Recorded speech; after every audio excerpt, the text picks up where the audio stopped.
India के दर्शकों और श्रोताओं को खुशामदीद।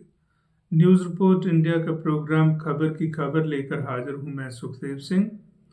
आज के इस प्रोग्राम में हम कुछ विस्तार में चर्चा करेंगे जी राम जी बिल के बारे में, जिसको अभी अभी पास किया गया है पार्लियामेंट में, और इसके ऊपर अपोजिशन पार्टीज ने काफ़ी जो है प्रश्न चिन्ह लगाए हैं।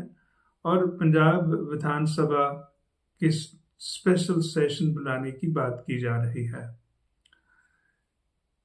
ये सेशन क्यों बुलाया जा रहा है और अपोजिशन ने इसके ऊपर क्यों इतराज जताए हैं और ये बिल क्या है, इसको हम समझने की कोशिश करेंगे। ये बिल जो पहले ही एक स्कीम चल रही है और वो एक्चुअली एक्ट बना हुआ है, उसका रीनेमिंग है, उसका दोबारा से नया नाम दिया गया है और उसके कंटेंट में काफ़ी सारी चेंजेस की गई है। पहले जो स्कीम है उसका नाम है एमजी नरेगा, जो कि महात्मा गांधी के नाम के ऊपर है रखा गया था। महात्मा गांधी का जो ग्रामीण स्वराज का कॉन्सेप्ट था उसी को ध्यान में रखते हुए इसके नाम के साथ महात्मा गांधी का नाम जोड़ा गया था और उसका नाम था Mahatma Gandhi National Rural Employment Guarantee Act. और अब इसको जी राम जी के नाम से जो है प्रचार किया गया है इसके बारे में, परंतु इसकी फुल फॉर्म है विकसित भारत गारंटी फॉर रोजगार एंड आजीविका मिशन ग्रामीण। इस बिल में जो अभी प्रपोजल्स हैं उनमें से सबसे ज़्यादा जो इतराज योग बात है वो ये है कि पहले एमजी नरेगा स्कीम में इसके ऊपर होने वाला खर्चा 100% सरकार की जिम्मेदारी थी, और अब जो है इसको बहुत सारी जो स्टेट्स हैं और जो यूटीज हैं उनमें 60-40 की रेशो से होगा, जिसमें 60% सरकार सेंट्रल सरकार की भागीदारी होगी और 40% जो है स्टेट सरकार की रिस्पॉन्सिबिलिटी होगी। सिर्फ नॉर्थ ईस्टर्न स्टेट्स और कुछ हिमालयन स्टेट्स और जो यूटीज हैं जहाँ पर लेजिस्लेशन है वहाँ पर 90% जो रिस्पॉन्सिबिलिटी है वो सेंट्रल गवर्नमेंट की होगी और 10% स्टेट गवर्नमेंट की होगी। तो एक ये जो एस्पेक्ट है बिल की, ये बहुत ज़्यादा स्टेट गवर्नमेंट्स को प्रभावित करती है, क्योंकि बहुत सारी स्टेट गवर्नमेंट्स की फाइनेंशियल पोजीशन इतनी स्ट्रांग नहीं है, उनमें पंजाब भी एक है, कि वो 40% इसका एडिशनल जो बोझ है वो उठा पाएंगी। और अगर वो रेसिप्रोकल बेसिस पर 40% जो है अपना हिस्सा नहीं डालेंगी तो ये स्कीम जो है उस स्टेट में लागू ही नहीं हो सकेगी। तो इसलिए बहुत सारी स्टेट गवर्नमेंट्स जो हैं वो इससे परेशान हैं। इसके अलावा जो है इस स्कीम की जो पहले राइट था, राइट टू एम्प्लॉयमेंट, जो रोजगार का अधिकार के तौर पर ये एक्ट काम कर रहा था, अब वो सिर्फ एक सेंट्रल गवर्नमेंट की वेलफेयर स्कीम जैसा बन गया है, क्योंकि अब ये नहीं होगा कि कोई भी जो है वो अपने राइट के तौर पर इसमें काम करने के लिए अपने आप को पेश कर दे। जो है पहले स्टेट गवर्नमेंट जो है वो सबमिट करेगी प्रपोजल सेंट्रल गवर्नमेंट को कि कितना इसका कितना जो है इसका टोटल जो है फंडिंग होगी, और फिर सेंट्रल गवर्नमेंट डिसाइड करेगी कि इसका जो है वो कितना कंट्रीब्यूशन वो इसमें देंगे। उसके जो अगर जो ज़्यादा खर्चा होता है तो वो अगेन स्टेट गवर्नमेंट की जिम्मेदारी होगी, जो कि फिर स्टेट गवर्नमेंट के लिए मुश्किल पैदा करता है। तो एक तरह से ये जो पहले एक फेडरल सिस्टम वाली बात थी, फेडरल स्ट्रक्चर की बात थी, और जो पंचायत लेवल तक जो गवर्नेंस है उसको स्ट्रेंथन कर रही बात थी। अब ये एक सेंट्रलाइज्ड जो है वो सेंट्रलाइज स्कीम बन गई है। इसी तरह से इसमें जो है वो कहा गया है कि 60 दिन जो फसल बोने के या काटने के दिन होते हैं उन दिनों में ये स्कीम इम्प्लीमेंट नहीं होगी। परंतु इसमें जो हाईलाइट किया जा रहा है वो ये है कि इसमें पहले जो है वो 100 दिन होते थे, अब ये है 125 दिन के लिए स्कीम बन गई है।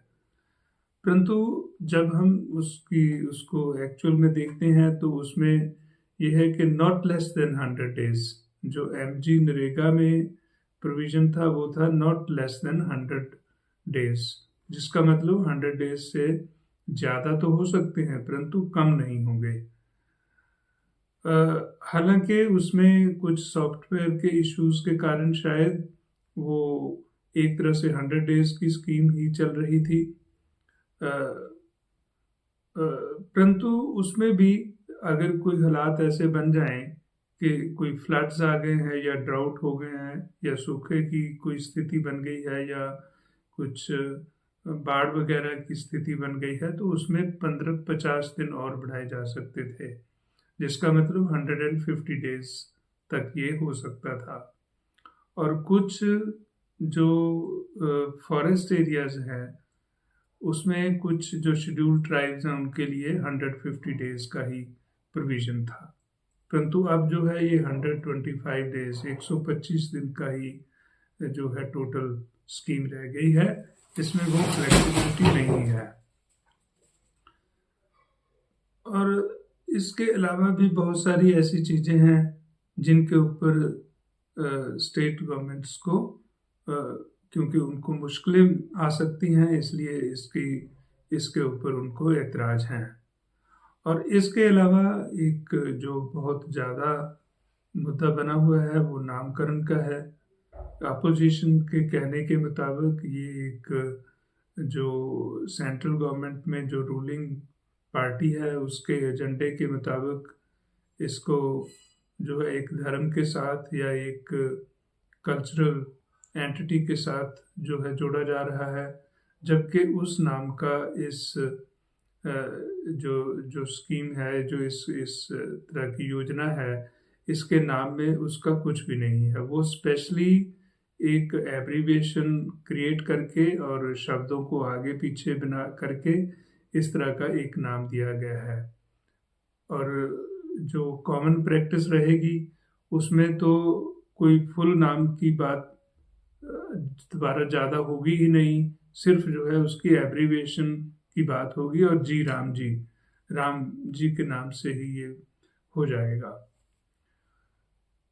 जो सरकार है वो उसके पक्ष से जो लोग बोल रहे हैं वो कह रहे हैं कि नाम में क्या रखा है, और ये अभी जो है ये राम जी का नाम जुड़ गया है तो बाकियों को इसमें क्या इतराज हो सकता है। परंतु जो इतराज उठा रहे हैं वो कह रहे हैं कि महात्मा गांधी से जो पहले नाम से स्कीम चली आ रही थी तो अब इसके ऊपर इसको नाम बदलने की जरूरत क्यों है, क्या जरूरी था कि इसका नाम बदला जाए। तो इस तरह की सारी जो डायलॉग है और डिस्कोर्स है ये एक डेमोक्रेटिक सिस्टम में कोई पॉजिटिव जो है वो डेवलपमेंट नहीं है, ना ही इसमें ये दिखाई दे रहा है कि लोगों का इंटरेस्ट जो है वो जो मासेस में है। एक्चुअली इसमें सभी की जो एक अप्रोच है वो ये है कि जैसे कुछ राजनीतिक जो लाभ लेना है उसकी बात ज़्यादा सामने आती है, जबकि जो डेमोक्रेसीज हैं उनमें सरकारों को और बाकी सभी पार्टीज़ को एक जो मासेस हैं उनको सेंटर में रखकर बात करनी चाहिए। और अगर नाम में कुछ नहीं रखा है तो फिर नाम बदलने की ज़रूरत क्यों है, और एक तरह से ये जो पहले राइट टू वर्क था, पहले लोगों का एक रोजगार का राइट था, उसको डिल्यूट करके अब जो है एक सिर्फ सेंट्रल गवर्नमेंट की ये एक वेलफेयर स्कीम ही रह जाएगी। तो इसी को लेकर पंजाब सरकार द्वारा इसके ऊपर एक विधानसभा का स्पेशल सेशन बुलाया जा रहा है। अब उसकी इम्प्लीकेशंस क्या रहेंगी, ये तो हो सकता है कि वो इस इसको नामंजूर कर देंगे, परंतु क्या जो पार्लियामेंट में पास हो गया है उसका उसका क्या फ्यूचर रहेगा। हाँ, ये जरूर है कि एक अगर सोशल और एक एक लोगों का मास प्रेशर बने और जो बाकी पार्टीज भी हैं या एक जो पार्लियामेंट की स्टैंडिंग कमेटी है उसके ऊपर से कुछ प्रेशर बने तो शायद इस बिल की जो है वापसी हो सकती है। परंतु इस सब में इम्पॉर्टेंट बात यह है कि इस तरह की स्कीम्स की ज़रूरत तब पड़ती है जब रोज़गार जो है वो लोगों के पास इन जनरल एक्सेसिबल नहीं है। ये एक्चुअली ऐसी जो स्कीम है इसकी ज़रूरत तब रहती है जब लोग जो हैं अंडर एम्प्लॉयड होते हैं या उनके पास पूरे साल में रोज़गार नहीं होता है। तो इसी को ध्यान में रखते हुए तब जब ये एमजी नरेगा एक्ट पास हुआ था तो तब इसी को ध्यान में रखते हुए किया गया था। परंतु इस सब की ज़रूरत तो नहीं होनी चाहिए, क्योंकि इन जनरल ही लोगों के पास पूरे का पूरा रोजगार के मौके जो हैं वो होने चाहिए।